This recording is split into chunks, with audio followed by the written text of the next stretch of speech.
ಚಿತ್ರದುರ್ಗದ ರೇಣುಕಾಸ್ವಾಮಿ ಕೊಲೆ ಪ್ರಕರಣದಲ್ಲಿ ಈಗ ನಟ ದರ್ಶನ್, ಪವಿತ್ರ ಗೌಡ ಸೇರಿದಂತೆ ಒಟ್ಟು 13 ಮಂದಿ ಅರೆಸ್ಟ್ ಆಗಿ 6 ದಿನಗಳ ಪೊಲೀಸ್ ಕಸ್ಟಡಿಯಲ್ಲಿದ್ದಾರೆ. ವಿಚಾರಣೆಯನ್ನು ನಡೆಸಲಾಗ್ತಾ ಇದೆ. ಸ್ಥಳ ಮಹಜರ್ ಕಾರ್ಯ ನಡೆಯುತ್ತೆ. ಈ ಪ್ರಕರಣದಲ್ಲಿ ರೇಣುಕಾಸ್ವಾಮಿಯನ್ನ ಹತ್ಯೆ ಮಾಡಿದ್ಯಾಕೆ, ಹಲ್ಲೆ ಯಾಕೆ ನಡೀತು, ಯಾರವರನ್ನ ಕಿಡ್ನಾಪ್ ಮಾಡಿ ಕರ್ಕೊಂಡು ಬಂದ್ರು, ಹೇಗೆ ಈ ಪ್ರಕ್ರಿಯೆಗಳು ನಡೆದವು, ಯಾವ ರೀತಿಯಲ್ಲಿ ಯಾವ ಅಸ್ತ್ರಗಳನ್ನ ಬಳಸಿ ರೇಣುಕಾಸ್ವಾಮಿಯ ಮೇಲೆ ಹಲ್ಲೆಯನ್ನು ನಡೆಸಲಾಯಿತು, ಈ ಎಲ್ಲ ವಿಚಾರಗಳನ್ನ ಕೂಡ ಆರೋಪಿಗಳಿಂದ ಬಾಯಿ ಬಿಡಿಸುವಂತಹ ಪ್ರಯತ್ನ ನಡೀತಾ ಇರುತ್ತೆ.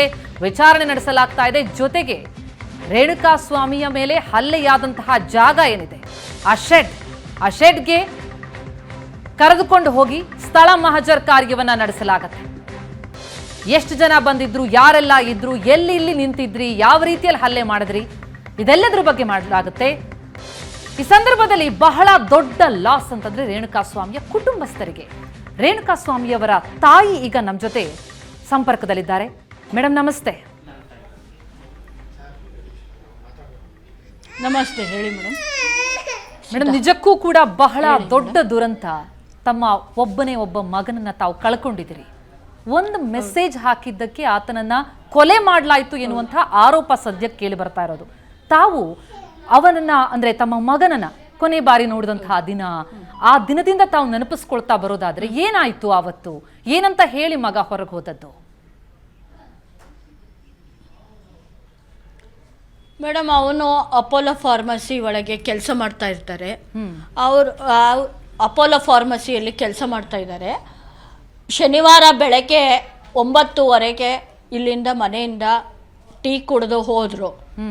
ಅಲ್ಲೇ ಅಷ್ಟೇ. ಆಮೇಲೆ ನನಗೆ ಫೋನ್ ಮಾಡಿ, ನಾನು ಮಧ್ಯಾಹ್ನ ಊಟಕ್ಕೆ ಬರೋದಿಲ್ಲ, 4 ಜನ ಸ್ನೇಹಿತರಿದ್ದಾರೆ, ಅವ್ರ ಜೊತೆ ನಾನು ಹೊರಗಡೆ ಊಟಕ್ಕೆ ಹೋಗ್ತಾ ಇದ್ದೀನಿ, 7 ಗಂಟೆ ಆಗುತ್ತೆ ಬರೋದು ಅಂತ ಹೇಳಿದರು. ಆಮೇಲೆ 7 ಗಂಟೆ ಆಯಿತು. ಅವನು ಯಾವಾಗ ಬರಲಿಲ್ವ, ಅರ್ಧ ಗಂಟೆ ವೆಯ್ಟ್ ಮಾಡಿದೆ, ಬಂದರೂ ಬರ್ಬೋದು. ಬಟ್ ಅವನಿಗೆ ಶನಿವಾರದೊತ್ತು ಯಾವಾಗಲೂ ಕ್ಲೋಸಿಂಗ್ ಇರೋದು, 11 ಗಂಟೆ ತನಕ ರಾತ್ರಿ ಕ್ಲೋಸ್ ಮಾಡ್ಕೊಂಡು ಬರ್ತಿದ್ದ. ಶನಿವಾರ ಒಂದೇ ದಿವಸ. ನಾನು ಆ ರೀತಿ ಬಂದು ಏನಾದ್ರು ಹೋಗಿ ಮತ್ತೆ ಕ್ಲೋಸ್ ಮಾಡ್ಕೊಂಡು ಬರ್ತಾನೇನೋ ಅನ್ನೋ ಇದ್ರ ಮೇಲೆ ಇದ್ದೆ. ಆದರೆ ಅವನು 7:30 ನಾನು ಇವನು ಯಾವಾಗ 7 ಗಂಟೆಗೆ ಬರ್ತೀನಿ ನಾನು ಬರಲಿಲ್ವಲ್ಲ, 7:30 ನಾನು ಫೋನ್ ಮಾಡಿದಾಗ ಸ್ವಿಚ್ ಆಫ್ ಬಂತು. ಹೇಳಿ ಹೇಳಿ ಹೇಳಿ ಮೇಡಮ್, ಏನ್ ಪ್ರಯತ್ನ ಮಾಡಿದ್ರಿ? ಅಷ್ಟೇ ಮೇಡಮ್ ನಾವು ನೋಡಿದ್ದು. ಮತ್ತೆ ನಾವು ನಮ್ಮ ಪ್ರಯತ್ನ ನಾವು ಮಾಡಿದ್ವಿ. ನಾವು ರಾತ್ರಿ 11 ಆಯಿತು, 12 ಆಯಿತು, ಬರಲಿಲ್ಲ. ಮತ್ತು ಹೇಗೋ ರಾತ್ರಿ ಕಳೆದ್ವಿ. ಭಾನುವಾರ ಬೆಳಗ್ಗೆನೂ ಕಾದ್ವಿ. ಬಟ್ ಎಲ್ಲೋ ಹೋದನು, ಒಂದೇ ಸಲಿಗೆ ಫಾರ್ಮಸಿಗೆ ಹೋಗ್ಬೋದು, ಆಮೇಲೆ ಮನೆಗೆ ಹೋದ್ರಾಯ್ತು ಅಂತ ಆ ರೀತಿನೂ ಯೋಚನೆ ಮಾಡಿದ್ವಿ. ಇವನು ಆ ರೀತಿನೂ ಬರಲಿಲ್ಲ. ಭಾನುವಾರ ಮಧ್ಯಾಹ್ನ ತನಕ ನೋಡಿದ್ವಿ. ನಮ್ಮ ಹಸ್ಬೆಂಡ್ ಅವರ ಫ್ರೆಂಡ್ ಒಬ್ಬರು ಇಲ್ಲೇ ಲೋಕಲಲ್ಲೇ ಮಲ್ಲಿಕಾರ್ಜುನ್ ಅಂತ ಪೊಲೀಸ್ ಇದ್ದಾರೆ, ಅವರಿಗೆ ಇನ್ಫಾರ್ಮ್ ಮಾಡಿದ್ವಿ. ಅವರು ಅವನು ಫಾರ್ಮಸಿ ಹತ್ರ ಕರ್ಕೊಂಡೋಗಿ ಎಲ್ಲ ಚೆಕ್ ಮಾಡಿ, ಅಲ್ಲಿ ಆತ ಗಾಡಿ ನಿಲ್ಲಿಸಿರ್ಲಿಲ್ಲ. ಗಾಡಿ ಎಲ್ಲಿ ನಿಲ್ಲಿಸ್ತೀಯ ಅಂತ ನಾನು ಕೇಳಿದಾಗ ಅಲ್ಲೇ ಫಾರ್ಮಸಿ ಹತ್ರ ನಿಲ್ಲಿಸಿ ಹೋಗ್ತೀನಿ ಅಂತ ನನ್ನ ಎದುರಿಗೆ ಹೇಳಿದ್ದ. ಬಟ್ ಇವ್ರು ಹೋದಾಗ ಅಲ್ಲಿ ಗಾಡಿ ಇರಲಿಲ್ಲ. ಅಲ್ಲೆಲ್ಲ ನೋಡಿದ್ದಾರೆ, ಅಲ್ಲಿರೋರ್ನೆಲ್ಲ ಕೇಳಿದ್ದಾರೆ, ಅವ್ರನ್ನೆಲ್ಲ ಸ್ಟಾಫ್ಸ್ನೆಲ್ಲ. ಇಲ್ಲ ಮೇಡಮ್, ಅವ್ರು ಇವತ್ತು ಬೆಳಗ್ಗೆ ಬಂದಿಲ್ಲ, ರಜಾ ಹಾಕಿ ಹೋಗಿದ್ದಾರೆ, ಸಾಯಂಕಾಲ 6 ಗಂಟೆಗೆ ಬರ್ತೀನಿ ಅಂತ ಹೇಳೋಗಿದ್ದಾರೆ ಅಂತ ಅಷ್ಟೇ ಹೇಳಿ ಕಳಿಸಿದ್ದಾರೆ ಅವರು. ಆಮೇಲಿಂದ ಏನಾಯಿತು, ಹೇಗಾಯಿತು, ಯಾರು ಕರ್ಕೊಂಡೋದ್ರು ಅನ್ನೋದು ನಮಗೂ ಗೊತ್ತಿಲ್ಲ. ಅವರು ಅಲ್ಲಿ ಫಾರ್ಮಸಿಯಿಂದನೇ ಕರ್ಕೊಂಡೋಗಿಲ್ಲ, ಅವರು ಎಲ್ಲೋ ಬೇರೆ ಜಾಗದಿಂದ ಕರ್ಕೊಂಡೋಗಿದ್ದಾರೆ. ಯಾಕೆಂದರೆ ಅಲ್ಲಿ CCTV ಕ್ಯಾಮ್ರಾ ಇರೋದ್ರಿಂದ ಗೊತ್ತಾಗ್ಬೋದು ಅನ್ನೋ ಒಂದು ಇದ್ರ ಮೇಲೆ ಯಾವ ರೀತಿ ಅವನನ್ನು ಕಿಡ್ನಾಪ್ ಮಾಡಿದಾರೋ, ಇದು ಮಾಡಬೇಕು ಅನ್ನೋ ಉದ್ದೇಶಕ್ಕೆ ಮಾಡಿದಾರೋ ಗೊತ್ತಿಲ್ಲ ಮೇಡಮ್ ನಮಗೆ ಅವೆಲ್ಲ ಮಾಹಿತಿ. ರೇಣುಕಾಸ್ವಾಮಿ ದರ್ಶನ್ ಅಭಿಮಾನಿ ಸಂಘಗಳಿಗೆ ಹೋಗೋದು, ಅಥವಾ ಅವರ ಫಿಲ್ಮ್ಗಳನ್ನು ನೋಡುವಂಥದ್ದು, ಅಥವಾ ಆ ಸಂಭ್ರಮಾಚರಣೆಯಲ್ಲಿ ಭಾಗಿಯಾಗೋದು, ಇಂಥದ್ದೇನಾದರೂ ನಡೆದಿದ್ದಂತ ತಮಗೆ ನೆನಪಿದೆಯಾ?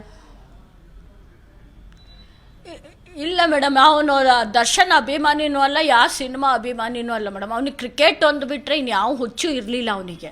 ಅವ್ನು ಯಾವ ಥರ ಒಂದು ಅವರು ಮಾಡೋ ಸಂಭ್ರಮಾಚರಣೆ ಆಗಲಿ, ಒಂದು ಇದಾಗಲಿ, ಅದ್ರ ತಂಟೆಗೆ ಹೋಗ್ತಿರ್ಲಿಲ್ಲ ಅವನು. ನಾವು ನಮ್ಮ ಫ್ಯಾಮಿಲಿಯಲ್ಲಿ ನಾವು ಯಾರು ಸಿನಿಮಾಗಳು ನೋಡಲ್ಲ, ಅಂಥದ್ರಲ್ಲಿ ಅವನಿಗೂ ಆ ಥರ ಏನು ಹುಚ್ಚಿರಲಿಲ್ಲ ಮೇಡಮ್. ಅವ್ನು ಸಿನಿಮಾ ಆಗಲಿ, ಒಂದು ಇದಾಗಲಿ, ಏನೋ ಕ್ರಿಕೆಟ್ ಒಂದು ನೋಡ್ತಿದ್ದ, ಅದು ಬಿಟ್ಟರೆ ಬೇರೆ ಯಾವುದಿಲ್ಲ.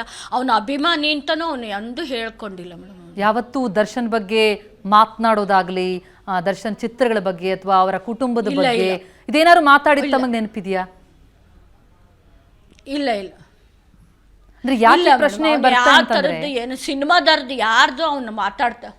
ಎಸ್, ಯಾಕಂದ್ರೆ ಒಂದು ಸಂದೇಶ ರೇಣುಕಾ ಸ್ವಾಮಿ ಮೆಸೇಜ್ ಅನ್ನ ಕಳಿಸಿದ್ದು ಅವರ ಜೀವವನ್ನೇ ತೆಗೆದು ಬಿಡ್ತು ಅನ್ನುವಂತಹ ಆರೋಪ ಈಗ ಕೇಳಿ ಬರ್ತಾ ಇರೋಂಥದ್ದು. ಆ ಹಿನ್ನೆಲೆಯಲ್ಲಿ ಏನ್ ನಂಟು ಅನ್ನುವಂತ ಪ್ರಶ್ನೆ ಸಹಜವಾಗಿ. ಹೌದು ಹೌದು ಹೌದು, ಒಂದು ಕಾಮೆಂಟ್ ಮಾಡ್ಬೋದು, ಬಟ್ ಲೋಕದಲ್ಲಿ ಬಹಳ ಜನ ಮಾಡಿರ್ತಾರೆ, ಕಾಮೆಂಟ್ ಮಾಡ್ತಾರೆ ಅಥವಾ ಚಾಟ್ ಮಾಡ್ತಾರೆ. ಅದರಲ್ಲಿ ನನ್ನ ಮಗನೇ ಮಾಡಿದ್ದಾನೆ ಎಂತೆಂಥ ಇದನ್ನೆಲ್ಲ ಬಿಡ್ತಾರೆ, ಅಶ್ಲೀಲ ಫಿಲ್ಮ್ಸ್ ವಿಡಿಯೋಗಳನ್ನೆಲ್ಲ ಅವ್ರಿಗೆ ಕಳಿಸ್ತಿರ್ತಾರೆ, ಇನ್ಸ್ಟಾಗ್ರಾಮಲ್ಲಿ ಹಾಕ್ತಿರ್ತಾರೆ. ಅವಳು ಒಬ್ಳು ಹೆಣ್ಣಾಗಿ ಒಂದು ಸಿನಿಮಾ ಆ್ಯಕ್ಟ್ರ್ಗಳಾಗಿ ಅವಳಿಗೆ ಬೇರೆ ಬೇರೆ ಎಲ್ಲರೂ ಕಳಿಸಿರ್ತಾರೆ.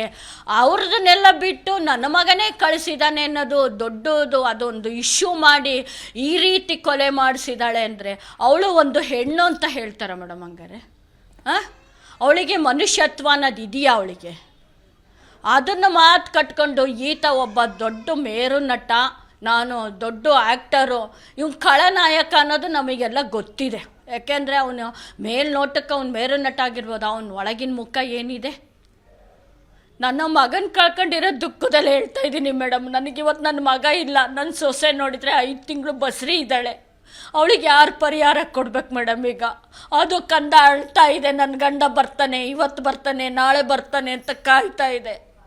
ನನ್ನ ಮಗನ ಅಷ್ಟು ಬರ್ಬರವಾಗಿ ಹತ್ಯೆ ಮಾಡಿ ಕೊಲೆ ಮಾಡಿದ್ದಾರೆ ಮೇಡಮ್. ತಲೆಗೆ ಹೊಡೆದಿದ್ದಾರೆ, ಮರ್ಮಾಂಗಕ್ಕೆ ಹೊಡೆದಿದ್ದಾರೆ, ಕಾಲಿಗೆ ಹೊಡೆದಿದ್ದಾರೆ, ಎದೆ ಚುಚ್ಕೊಂಡಿದ್ದಾರೆ. ಇಷ್ಟೆಲ್ಲ ಮಾಡಿರ್ತಾರೆ ಮೇಡಮ್. ನಮಗೆ ಹೆಂಗಾಗಿರ್ಬೇಡ ಮಗನ ಸ್ಥಿತಿ ನೋಡಿಬಿಟ್ಟು. ಈ ಥರ ಕೊಲೆ ಮಾಡ್ತಾರೆ, ಪ್ರಪಂಚದಲ್ಲಿ ಈ ಥರ ಜನನೂ ಇರ್ತಾರ ಅನ್ನೋದಾಗಿದೆ ಮೇಡಮ್ ನಮಗೆ. ಒಂದು ಮೆಸೇಜ್, ಒಂದು ಕಾಮೆಂಟಿಂದ ಈ ಕೊಲೆ ಆಗಿದೆ ಅಂದರೆ ನಿಜಕ್ಕೂ ಅವ್ರ ಮನುಷ್ಯರು ಮೇಡಮ್. ಅವ್ರಿಗೆ ಶಿಕ್ಷೆ ಕೊಡಿಸ್ಲೇಬೇಕು, ನ್ಯಾಯಯುತವಾಗಿ. ನಮಗೆ ಒಂದು ನಮ್ಮ ಮಗನ ಆತ್ಮಕ್ಕೆ ಶಾಂತಿ ಸಿಗಬೇಕು, ಒಂದು ಪರಿಹಾರ ಕೊಡಿಸ್ಬೇಕು ಮೇಡಮ್ ಅಂತ ಅಷ್ಟೇ ಕೇಳ್ಕೊತೀನಿ ಮೇಡಮ್. ನಾನು ಮಗ ಮನೆಗೆ ಬರ್ತಾನೆ ಅಂತ ತಾವು ಕಾಯ್ತಾ ಇದ್ರಿ ರತ್ನಪ್ರಭಾ ಅವರೇ? ಅವಳೆ ಮಗ ಮನೆಗೆ ಬರ್ಲಿ ತಾವು ಕಾಯ್ತಾ ಇದ್ರಿ, ಆದ್ರೆ ಬಂದಿದ್ದು ಪೊಲೀಸರ ಕರೆ. ಆದ್ರೆ ತಮ್ಗೆ ಅವಾಗ ಏನು ಕ್ಲೂ ಇರ್ಲಿಲ್ವಾ ಏನಾಗಿರ್ಬೋದು ಅಂತ? ಬೆಂಗಳೂರಿಗೆ ಬರೋವರೆಗೂ ಕೂಡ ತಮಗೆ ವಿಷಯನೇ ತಿಳಿದಿರ್ಲಿಲ್ವಾ? ಇಲ್ಲ ಮೇಡಮ್, ನಮಗೆ ವಿಷಯನೇ ಗೊತ್ತಿಲ್ಲ. ಅವ್ರು ಪೊಲೀಸ್ನವರು ನಮ್ಮ ಮನೆಯವ್ರಿಗೆ ಫೋನ್ ಮಾಡಿ, ನಾಳೆ ನೀವು ಬೆಂಗಳೂರಿಗೆ ಬರಬೇಕು, ಕಾಮಾಕ್ಷಿಪಾಳ್ಯ ಪೊಲೀಸ್ ಸ್ಟೇಷನಿಗೆ ಬರಬೇಕು ಪೇರೆಂಟ್ಸು ಅಂತ ಹೇಳಿದಾಗೆ ನಮಗೆ ಗೊತ್ತಾಗಿರೋದು ಮೇಡಮ್. ಅಲ್ಲಿವರೆಗೂ ಇವನಿಗೆ ಬಟ್ ಸ್ವಿಚ್ ಆಫ್ ಆದಾಗ ಸ್ವಲ್ಪ ಹೆದರಿಕೆ ಅನ್ನಿಸ್ತು. ಏನೋ ಆಗಿರ್ಬೋದು, ಏನು ಗಲಾಟೆ ಮಾಡ್ಕೊಂಡೋ, ಯಾರು ಏನು ಮಾಡಿದ್ರು ಅನ್ನೋ ಕೆಟ್ಟ ಆಲೋಚನೆಗಳು ಬಂದರು ಮೇಡಮ್. ಆದರೂ ಆತ ಎಲ್ಲೂ ಹೋಗ್ತಿರ್ಲಿಲ್ಲ. ಈ ನಡುವೆ ಮದುವೆ ಆದಮೇಲೆ ಮನೆಗೆ ಇರ್ತಿದ್ನಲ್ಲ, ಆದರೆ ಆ ಒಂದು ಇದರಿಂದ ಬರ್ತಾನೆ ಬಿಡು ಅಂತ ನಾವು ಕಾಯ್ತಾನೇ ಇದ್ವಿ. ಆದರೆ ಅವತ್ತಿನ ದಿನ ಆಗಿದ್ದೇ ಬೇರೆ ಮೇಡಮ್. ಅದು ಯಾವ ರೀತಿ ಅವರು ಕರ್ಕೊಂಡು ಹೋದ್ರು, ಅದು ಯಾವ ರೀತಿ ಅದು ಮಾಡಿದ್ರು ನನಗೆ ನಿಜವಾಗ್ಲೂ ಗೊತ್ತಿಲ್ಲ. ನಾವು ಕಾಯ್ತಿದ್ದೆ ಅಂತೂ ನಿಜ. ಆದರೆ ಇಂಥ ಒಂದು ಮೆಸೇಜಿಂದ ಇಷ್ಟು ಕೊಲೆನೇ ಆಗುತ್ತೆ ಅಂದರೆ ಇದು ಎಷ್ಟರ ಮಟ್ಟಿಗೆ ಸರಿ ಅಂತ. ಈಗ ನಮ್ಮ ಸೊಸೆ ಜೀವನ ಹೆಂಗೆ, ನಮ್ಮ ಮನೆಯವರಿಗೆ ಶುಗರು, ನಮಗೂ BP ಶುಗರು ಇರೋದ್ರಿಂದ ನಾವು ಏನು ಮಾಡಬೇಕೀಗ? ಅವ್ರಿಗೂ ಏಜ್ ಆಗಿ ರಿಟೈರ್ಮೆಂಟ್ ಆಗಿದ್ದಾರೆ. ನನ್ನ ಸೊಸೆ ನೋಡಿದರೆ ಈ ಥರ ಇದ್ದಾಳೆ. ಅವಳಿಗೆ ಒಂದು ಪರಿಹಾರ ಕೊಡಿಸ್ಬೇಕಲ್ಲ, ನ್ಯಾಯ ದೊರಕಿಸ್ಕೊಡ್ಬೇಕು. ಅವರಿಗೆ ಆರೋಪಿಗಳಿಗೆ ತಕ್ಕ ಶಿಕ್ಷೆ ಆಗಲೇಬೇಕು ಮೇಡಮ್. ಇದರಿಂದ ಅವರು ಯಾರೇ ಆಗಲಿ, ಎಂತೆಂಥ ಕೋಟಿ ಜನಗಳಲ್ಲಿ ಎಷ್ಟೋ ಜನ ಅವಳ ಸುರಸುಂದರಿ ಅಂತ ಅವಳಿಗೆ ಹಾಕಿರ್ತಾರೆ ಅಶ್ಲೀಲ ಫಿಲ್ಮು ವಿಡಿಯೋಗಳನ್ನ. ಅದನ್ನೇ ಅವರಿಗೆಲ್ಲ ಸುಮ್ಮನಿದ್ದು ನನ್ನ ಮಗ ಹಾಕಿದ್ದಾನೆ ಅನ್ನೋದು ಕೊಲೆ ಮಾಡೋದು ಎಷ್ಟರ ಮಟ್ಟಿಗೆ ಸರಿ ಹೇಳ್ರಿ ಮೇಡಮ್? ಹಂಗಾರೆ ಇನ್ನೇನು ಈ ತಿಂಗಳು ಕೊನೆ ಬಂದರೆ ತಮ್ಮ ಮಗನ ಮದುವೆಯಾಗಿ 1 ವರ್ಷ ಆಗತ್ತೆ ಅಲ್ವಾ? ಹೌದು, 28ನೇ ತಾರೀಕು ಬಂದರೆ 1 ವರ್ಷ ಆಗುತ್ತೆ ಮದುವೆ ಆಗಿ. ಇನ್ನೂ ವರ್ಷನೂ ಆಗಿಲ್ಲ. ಆ ಮಗು ಪ್ರಪಂಚಕ್ಕೆ ಬಂದು ಕಣ್ಣು ಬಿಡೋದಕ್ಕೂ ಮುಂಚೆನೇ ಅವ್ರ ಅಪ್ಪನ ಕಳ್ಕೊಂಡ್ಬಿಡ್ತಲ್ಲ ಅನ್ನೋದು ಒಂದೇ ದುಃಖ ಮೇಡಮ್ ನಮಗೆ. ಮಗುನ ಅಂತ ಕೊಲೆ ಮಾಡಿಬಿಟ್ರು ಪಾಪಿಗಳು. ಏನು ಮಾಡೋದು ಮೇಡಮ್? ಈಗ ನಮ್ಮ ಸ್ಥಿತಿ ಈ ಥರ ಬಂದ್ಬಿಟ್ಟಿದೆ. ಇಷ್ಟರ ಮಟ್ಟಿಗೆ ಕೊಲೆ ಮಾಡ್ತಾರ, ಇಂಥ ಕೊಲೆಗಡಕರು ಇರ್ತಾರ ಅನ್ನೋದಾಗಿದೆ ನಮಗೆ. ರೇಣುಕಾ ಸ್ವಾಮಿ ಅವರ ದೇಹ ನೋಡಿದಾಗ, ಮೃತದೇಹ ನೋಡಿದಾಗ ನಿಜಕ್ಕೂ ಎಲ್ಲರೂ ಗಾಬರಿಯಾದರು. ಎಷ್ಟು 15 ಕಡೆ ಗಾಯಗಳಾಗಿದೆ, ಎಲ್ಲೆಂದರಲ್ಲಿ ಚುಚ್ಚಿದ್ದಾರೆ, ಅಂದ್ರೆ ಅಷ್ಟು ಕ್ರೂರವಾಗಿ ಅವರನ್ನ ಕೊಲೆ ಮಾಡಲಾಗಿದೆ ಅನ್ನೋದು. ನಾವು ಸಾಮಾನ್ಯವಾಗಿ ಆ ದೃಶ್ಯಗಳನ್ನ ನೋಡ್ತಾ ಇದ್ದಾಗ ನಮಗೆ ಕರಳು ಚುರುಕ್ಕಂತಾಯ್ತು. ತಾವು ಕುಟುಂಬಸ್ಥರು, ತಾಯಿಯಾಗಿ ಆ ದೃಶ್ಯ ನೋಡಿದ್ರಿ, ತಾವು ಹೇಗೆ ಸಹಿಸ್ಕೊಂಡ್ರಿ ಅಮ್ಮ ತಾವು? ನಿಮಗೆ ಆ ಥರ ಆಗಿರ್ಬೇಕಾರೆ ನಾವು ಹೆಂಗೆ ತಡ್ಕೋಬೇಕು ಹೇಳ್ರಿ ಮೇಡಮ್? ನಿಮಗೆ ದೃಶ್ಯ ನೋಡಿದಾಗೆ ಈ ಥರ ಅಂತ ನೀವು ಹೇಳ್ತಾ ಇರುವಾಗ ಅದನ್ನು ನೋಡಿ ನಮ್ಮ ಗಂಡ ಅಲ್ಲೇ ಕುಸಿದು ಬಿದ್ದುಬಿಟ್ರು. ಆ ಮಗನ ಅವತಾರ ನೋಡಿ ಮೊದಲೇ ಶುಗರ್ ಇದೆ, ಈ ಥರ ಪರಿಸ್ಥಿತಿಗೆ ತಂದಿದ್ದಾರಲ್ಲ ನನ್ನ ಮಗನ ಅಂತ ಕೆಳಗೆ ಕುಸಿದು ಬಿದ್ದರು. ಅವರನ್ನು ನಾನು ಸಮಾಧಾನ ಮಾಡೋ ಹೊತ್ತಿಗೆ ನನಗೆ ಹೆಂಗಾಗಿರಬೇಡ. ಯಾವ ರೀತಿ ಅವ್ನ ಮುಖ ಫೇಸೇ ಕಳೆದ್ಬಿಟ್ಟಿದ್ದಾರೆ ಮೇಡಮ್, ಆ ಥರ ಕೊಲೆ ಮಾಡಿದ್ದಾರೆ. ಇನ್ನು ಹೆಂಗೆ ಹೇಳಬೇಕು? ನಮ್ಮ ಮನಸ್ಸು ಎಷ್ಟು ಇದಾಗಿರ್ಬೇಕು. ನನ್ನ ಮಗನ ಇವನು ಇದಕ್ಕೆ ಬೇರೆ ಒಂದು ಕಳ್ಳ ಅನ್ನೋ ಒಂದು ಇದ್ರ ಮೇಲೆ ಅದನ್ನು ಹೊಡೆದಾಕಿದ್ದಾರೆ. ಆ ಕಳ್ಳರುಗಳು ಇರ್ತಾರಲ್ಲ ಆ ಥರ ಮುಖ ಮಾಡಿಟ್ಟಿದ್ದಾರೆ ಮೇಡಮ್ ಅವನಿಗೆ. ಬಟ್ ಈಗ ಅಭಿಮಾನಿಗಳೇನಿದ್ದಾರೆ, ನಟನ ಅಭಿಮಾನಿಗಳು, ಅವರು ಹೇಳ್ತಾ ಇರೋದು ತಪ್ಪು ಮಾಡಿದ್ದಾರೆ, ತಪ್ಪು ಮಾಡಿದ್ದಕ್ಕಾಗಿ ದರ್ಶನ್ ಅಥವಾ ಆ ಗ್ಯಾಂಗ್ ಆ ರೀತಿಯಲ್ಲಿ ಮಾಡಿದ್ದು ಅನ್ನುವಂಥ ಮಾತುಗಳನ್ನು ಹೇಳ್ತಾ ಇದ್ದಾರೆ. ಅಂದರೆ ಇಷ್ಟು ಕ್ರೂರವಾಗಿ ಸಾಯಿಸಿದ್ದಾರೆ ಅಂದ ಮೇಲೂ ಕೂಡ ಅದನ್ನು ಸಮರ್ಥಿಸಿಕೊಳ್ಳುವಂತಹ ಒಂದಷ್ಟು ಜನ ಇದ್ದಾರೆ, ಅಭಿಮಾನಿಗಳಿದ್ದಾರೆ. ಅವ್ರಿಗೇನು ಹೇಳ್ತಿರ್ತಾವು? ಅವರು ಮನುಷ್ಯ ಆದರೆ ತಿಳ್ಕೊಬೇಕು ಮೇಡಮ್. ನಾಳೆ ನನ್ನ ಮಗಗಾದ ಗತಿ ಅವ್ರ ಮನೆಗಳಿಗಾದಾಗ ಅವಾಗ ಅವರಿಗೆ ಪೆಟ್ಟು ಬೀಳುತ್ತಲ್ಲ, ಅವಾಗ ಈತನ ಮುಖ ಏನು ಅನ್ನೋದನ್ನು ಕಳಚಬೇಕು. ಮೇಲ್ನೋಟಕ್ಕೆ ಈತ ಮೇರು ನಟ ಆದರೂ ಕೂಡ ಈತನ ಒಳಗೆ ಏನಿದೆ, ಯಾವ ಥರ ರಾಕ್ಷಸ ಗುಣ ಇದೆ ಅವ್ರ ಅಭಿಮಾನಿಗಳಿಗೆ ತಿಳಿಸ್ರಿ ಮೇಡಮ್. ಬೇರೆ ಬಿಡ್ರಿ, ಅವ್ರ ಅಭಿಮಾನಿಗಳು ಯಾರಿದ್ದಾರೆ ತೋರಿಸ್ತಿದ್ದೀರಾ, ದೃಶ್ಯ ನೋಡ್ತಾ ಇದ್ದಾರೆ. ಈ ಥರ ಬರ್ಬರ ಹತ್ಯೆ ಮಾಡಿರ್ತಾರೆ.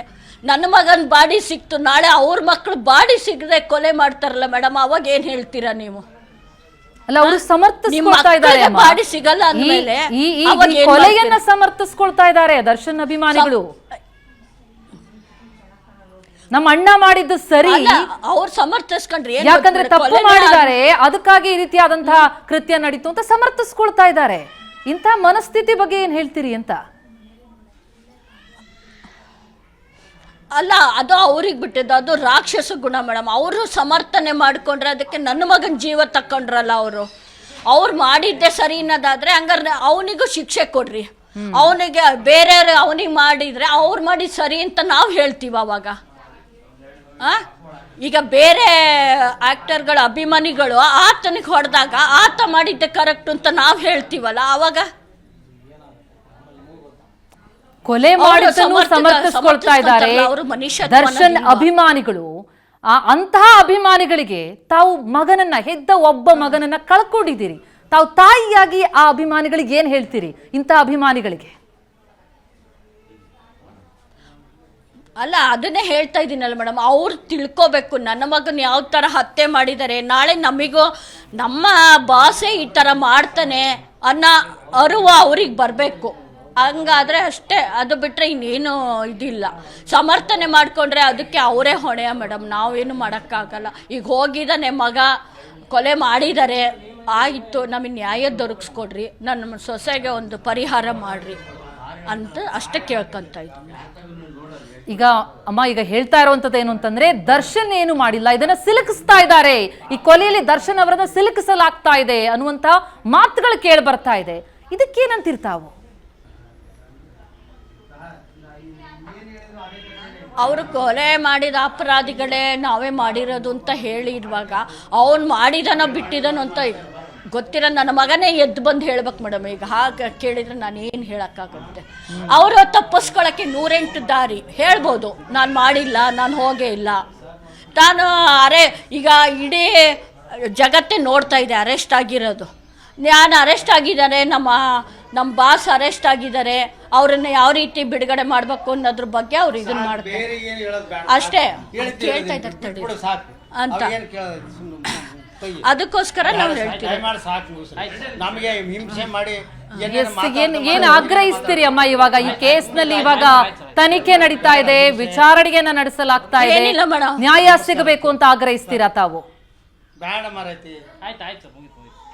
ಹೌದು, ನ್ಯಾಯ ದೊರಕಿಸ್ಕೊಡ್ಬೇಕು ಅಷ್ಟೇ ನಮಗೆ ಕೇಳ್ತಾ ಇರೋದು. ಆರೋಪಿಗಳಿಗೆ ಶಿಕ್ಷೆ ಆಗಬೇಕು, ನಮಗೆ ನ್ಯಾಯ ಒದಗಿಸಿ ನನ್ನ ಮಗನ ಆತ್ಮಕ್ಕೆ ಶಾಂತಿ ಸಿಗಬೇಕು ಅಷ್ಟೇ ನಾವು ಕೇಳ್ಕೊಳ್ಳೋದು, ಇನ್ನೇನು ಇಲ್ಲ. ಸರ್ಕಾರವನ್ನ ಏನು ಆಗ್ರಹಿಸ್ತೀರಾ ಅಮ್ಮ ತಾವು? ಎಸ್, ಇದು ರತ್ನಪ್ರಭಾ, ಧನ್ಯವಾದಗಳು ಮಾಮ ತಾವು ಮಾತನಾಡಿದ್ದಕ್ಕೆ. ಮೃತ ರೇಣುಕಾ ಸ್ವಾಮಿ ಅವರ ತಾಯಿ ಮಾತನಾಡಿದ್ರು ಏಷ್ಯಾನೆಟ್ ಸುವರ್ಣ ನ್ಯೂಸ್ ಜೊತೆ. ಅವರ ನೋವನ್ನ ಹಂಚಿಕೊಂಡ್ರು.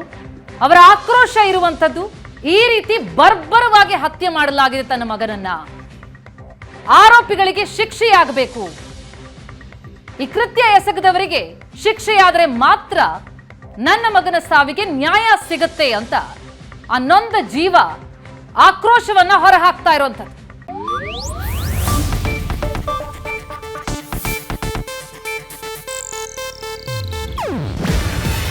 ಇದು ಏಷ್ಯಾನೆಟ್ ನ್ಯೂಸ್ ನೆಟ್ವರ್ಕ್ ಪ್ರಸ್ತುತಿ. ನೀವು ನೋಡ್ತಿದ್ದೀರಾ ಏಷ್ಯಾನೆಟ್ ಸುವರ್ಣ ನ್ಯೂಸ್.